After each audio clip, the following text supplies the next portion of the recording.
대해서 체크를 해보죠. 자기소개서에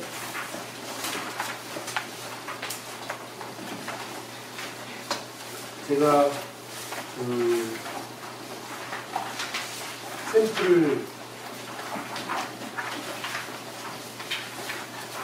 28쪽을 가지고 있어요.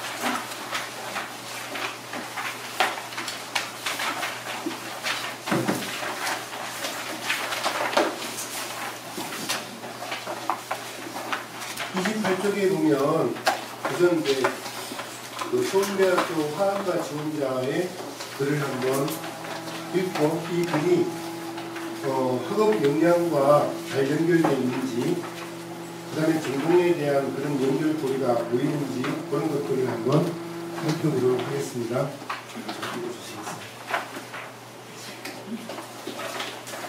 고등학교 재학기간 중 학업의 기울인 노력과 학습 경험에 대해 배우고 느낀 점을 중심으로 기술해 주시기 바랍니다.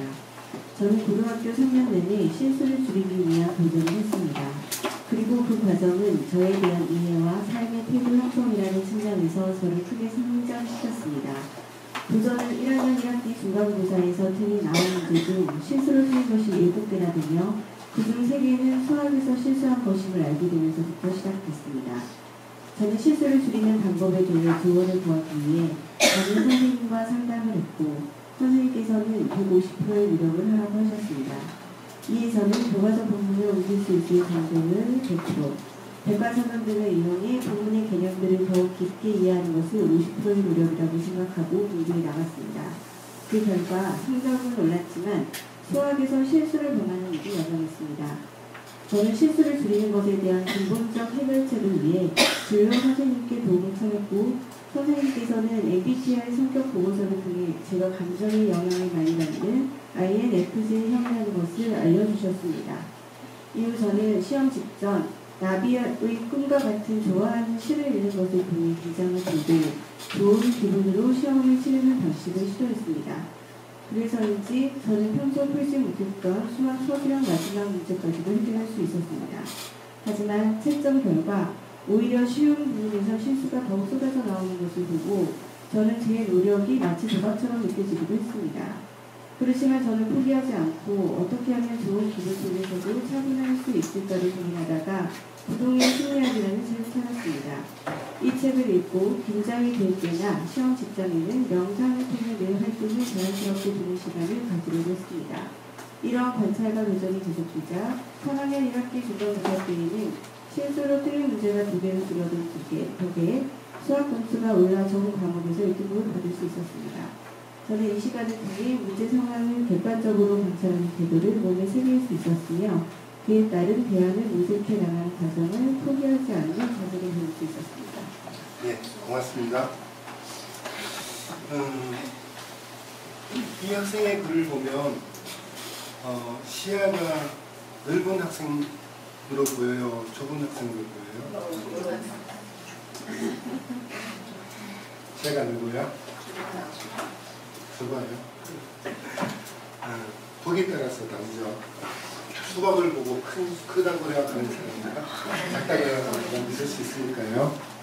여기서 보면 이 학생은 이 글의 전체에서 학업에 기울인 노력과 학습 경험에 대해서라고 했을 때 노력을 어떻게 기울였나에서 자기 학습 태도, 관점 이쪽을 세우기 위해서 집중했다고 공부하는 태도, 그죠? 그래서 자기 안에 어떤 결점들을 발견했고 그 결점들을 극복하기 위해서 어떻게 노력했는지가 보여요. 그 태도는 잘 보이죠. 되게 열심히 하는 학생이고 집중력이 뛰어난 학생이구나. 그래서 서울대 화학과 지원자예요. 전공과 연결되어 있는 부분이 있나요, 없나요? 없죠. 그리고 실제로 이 학생이 관심 분야가 뭔지 드러나요? 안 드러나요. 그죠? 그래서 이 글은 이 학생이 되게 우수한 학생이라는 느낌은 있지만 이 학생이 이 전공이라고 하는 부분, 그래서 학업 역량이 얼마큼 갖춰졌는지가 그래서 다 읽은 건 맞았다. 되게 훌륭한 학생이구나. 근데 이건 기본이거든요. 그죠? 서울대 오는 학생들 기본이기 때문에 이것 때문에 특별히 인정받거나 그럴 수 없습니다. 그래서 서울대를 보는 학생은 이렇게 글 쓰면 아주 평이한 글이 됩니다. 인정받을 만한 요소가 별로 없다가 되죠. 연결서요.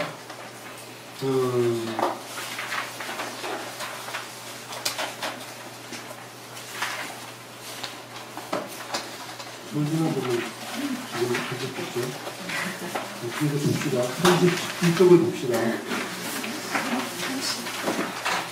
32쪽에 경제학과 지원자를 보죠. 저는 사회 안전성을 보장하는 세계를 만드는 경제학자가 되고 싶습니다. 특히 기후변화에 따른 경제적 불평등 문제의 해결책을 연구하고 싶습니다. 경제학은 추상적 개념을 수학적으로 배경해 표현함으로 소리적 분석을 통해 우리나라 경제 불평등을 파악해봤습니다. 미분과 적분 시간에 로렌츠 곡선과 진위계수에 대해 배우고 우리나라의 로렌츠 곡선을 추정해봤습니다. 1차, 2차 보관법으로 추정한 로렌츠 곡선의 진위계수를 구하고 통계청이 발표한 진위계수와의 차이를 줄이기 위해 노력했습니다. 공부하면서 우리나라의 진위계수가 OECD 내에서 중간 수준이라는 사실을 놀랐습니다. 이를 계기로 진위계수의 한계에 대해 생각해보면서 동시에 다른 불평등 관련 지표의 의의에 대해서도 알 수 있었습니다. 이러한 과정을 통해 경제를 분석할 때에는 다양한 지표를 효과적으로 사용해야 한다는 점을 깨달았습니다. 특히 불평등에 대한 지표 자체가 불평등의 주요 원인이나 삶의 질을 알려주는 것이 아니기에 정치, 경제, 사회, 문화적으로 총체적 접근이 필요함을 느꼈습니다. 또한 기후변화가 경제적 상황에 어떤 영향을 끼치는지에 대해서도 지속적으로 노력했습니다.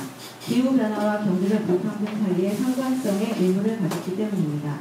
이러한 의문은 생활과 윤리, 한국 지리 수업을 통해 확장되었습니다.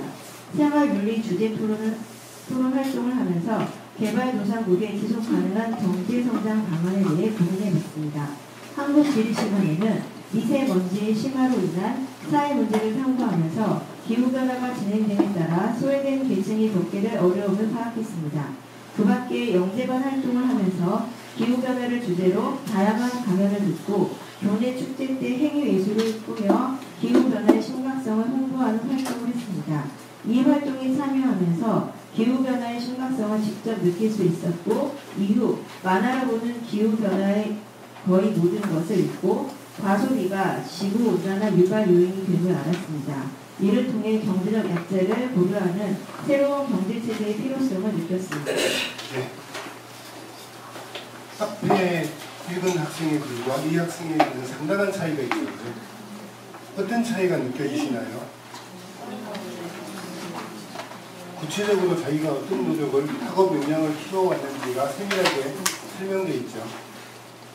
이 학생의 학생글을 보면 어마어마해요.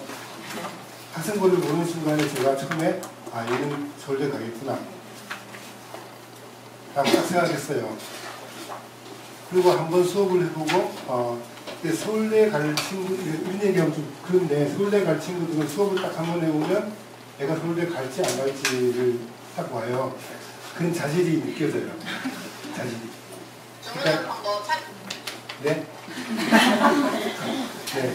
그래서 되게 막 그 아이를 만나는 게 내가 서울대 갈 수 있는 아이이기 때문에 제가 좋은 게 아니라 일반 학생들하고는 느낄 수 없는 어떤 지적인 어떤 교류가 생겨나요. 수업을 할 때. 그러니까 수업이 힘들지가 않고 수업이 엄청 즐거워요. 그러니까 이 친구랑 공부하면서 정말 이렇게 시대의 이렇게 성장 과정에서 항상 이런 인재들이 곳곳에 숨어 있고 이 아이들이 결국은 좋은 세계를 만들어가는 그런 힘을 키워가겠구나라는 믿음이 느껴지는 친구였는데 지금 특이하게도 기후과 경제학을 연결시키는 데 관심이 있어요. 그리고 관련된 공부를 되게 다양하게 했습니다. 이 친구에게 제가 아까 얘기한 이거를 공부를 시켰거든요. 시켰을 때 습전이처럼 따라했어요. 지금 경제학과 대학교 한 3학년, 4학년이 무슨 돼야 읽을 수 있는 책이거든요. 대학교 경제학 전공자들이 3, 4학년 정도 돼야 읽을 수 있는 책인데 이제 고2 때 이걸 시작했어요. 그러니까 얘가 되게 독해 능력이 좋은 거죠. 근데 또 이상한 게 이런 애들을 보면 인성도 괜찮은 애들이 있어요. 근데 더 이상한 거는 애가 또 잘생겼어요. 네. 이렇게 음치나가 나오는구나 이렇게. 근데 그 모친도 되게 막 우아하신 분이고. 그래서 제가 되게 만나는 자체가 되게 즐거웠거든요. 이 아이를 만나는데 처음에 이제 학생부를 갖고 왔을 때 너는 쓸 내용이 되게 많으니까 이런 부분을 좀 집중해서 써보려 라고 했는데 제가 기대한 것보다 더 월등하게 써왔어요. 그래서 이 친구는 첨삭을 3번인가? 연도에 3번인가 4번인가에 완성이 됐어요. 빨리 끝났어요. 여기서 강조한 점이 뭐냐 하면 자기가 구체적으로 어떤 거를 공부했는지를 좀 나열하는 게 아니라 그 과정에 참여하면서 뭐가 있었어요. 뭘 배우고 뭘 느꼈다. 이 부분들이 다 이렇게 연결되어 있어요. 그 부분들이 일반적으로 나열되어 있는 게 아니라 자기가 활동한 부분들, 특히 공부와 관련돼서 활동한 부분들이 그래서 마지막에 보면 경제적 약자를 고려하는 새로운 경제체제의 필요성을 느꼈다. 고등학생이. 네. 그럼 이제 질문을 할까요? 안 할까요? 그걸 가지고 교수님들이 해요. 그럼 이 친구는 이 질문을 받았을 때 답변을 잘할 수 있을까요? 없을까요? 잘해요. 아주 유창하게 잘해요. 자기 안에 이미 정리가 됐기 때문에. 그죠? 그래서 아이들이 글을 보면 자기 생각이 정리되어서 이미 궤도에 오른 친구가 있고 그렇게 약간 이제 그러니까 성글게 수준만 이렇게 성적만 좋은 애들이 있어요. 그러니까 내신 성적은 최상 극상인데 실질적으로는 그런 이해력이나 독해력이 잘 갖춰지지 않는 그런 친구들이 있는데요. 다르죠. 1번 항목을 지금 보고 있는데 여기에 학업 역량 두 번째는 고등학교 때 내가 열심히 노력했던 것들을 3개 이내를 써보라고 했을 때 학생들이 3가지를 다 쓰려고 애를 쓰잖아요. 저는 5가지 찾아오라고 해요. 그렇게 적었을 때 5가지를 찾아오면 그 중에 제가 2가지를 선택합니다. 3개를 쓰지 않도록 2개만 쓰라고 하죠. 왜일까요? 길이가 1500자이잖아요. 그럼 3개를 쓰게 되면 500자, 500자, 500자를 써야 되거든요. 그냥 나열하게 마련이에요. 근데 2개를 쓰면 700자를 쓸 수 있어요. 750자를. 조금 더 신실적으로 쓸 수 있어요. 그래서 양을 많이 하려고 굳이 하지 말고 좀 더 세밀하게 쓰는 게 좋겠다. 만약에 꼭 3개를 쓰고 싶으면 제가 2개를 선택하고 학생에게 하나를 네가 꼭 하고 싶은 거를 선택하라고 하죠. 그러고 나면 제가 꼭 그걸 꼭 하고 싶더라고요. 왜냐하면 애들은 이게 좋을 것 같아 라고 자기 신경적인 게 있잖아요. 근데 그게 자기 스스로를 객관화 못하기 때문에 아이들이 생각하는 것과 일반적으로 이렇게 입시 전문가들이 생각하는 게 좀 다르거든요. 여기서 비교과 활동에 대한 역량, 이 부분들, 동아리 부분들. 세 번째는 여기는 인성을 보는 건데 배려와 나눔, 협력, 갈등 관리 이 부분에 대해서 쓰라고 했어요. 그럼 우선 좀 더 넘겨서 1번 부분에서 1번 부분을 이제 다 공부를 해보죠. 1번에서 여기에 5가지의 중점이 있습니다. 어떤 노력을 하였는지 잘 드러나게 작성했는가, 그 다음에 호기심, 탐구심. 아까 2번째 읽은 아이는 호기심과 탐구심이 되게 세밀하게 드러났죠. 세부 능력 및 특기사항을 통해서 교과와 연관된 활동을 했는가, 그러면 이 아까 그 경제학과 지원하는 학생부에 그런 세특 과정에 이런 게 다 기록되어 있는지를 봐야 돼요. 있어요. 학업 노력이 지속적이며 학습 경험 과정의 내용이 구체적인가? 구체적인가가 되게 중요합니다. 그러니까 실제로 공부한 것이 어때요? 구체성이 드러나요. 대충 한 거는요, 수단적으로 모호하게 쓰게 되어 있어요. 그 다음에 발전 가능성이 서술되어 있고요. 이 5가지 사항을 점검을 하고 이 1번에서 가장 체크할 때, 자기소개서에서 체크할 때, 입학사정관이 요 부분이에요. 호기심, 태도, 의지, 탐구. 이 네 가지 항목이 어떻게 설명되어 있는가를 보는 거고요. 그 다음에 학업 역량과 전공 적합성이 어떻게 서로 드러나 있는가 보는 거고, 그래서 뭘 볼까요? 학생들한테는 교과 내신 성적도 보고, 수상 경력도 보고, 세평을 봅니다. 이 세 가지 항목에서 찾아내서 이걸 뒤집으면 학생들은 요 항목을 기준으로 얼개를 짜고 그걸 기준으로 글을 작성해 갈 필요가 있는 거죠. 이해가 되시나요? 안 되시나요?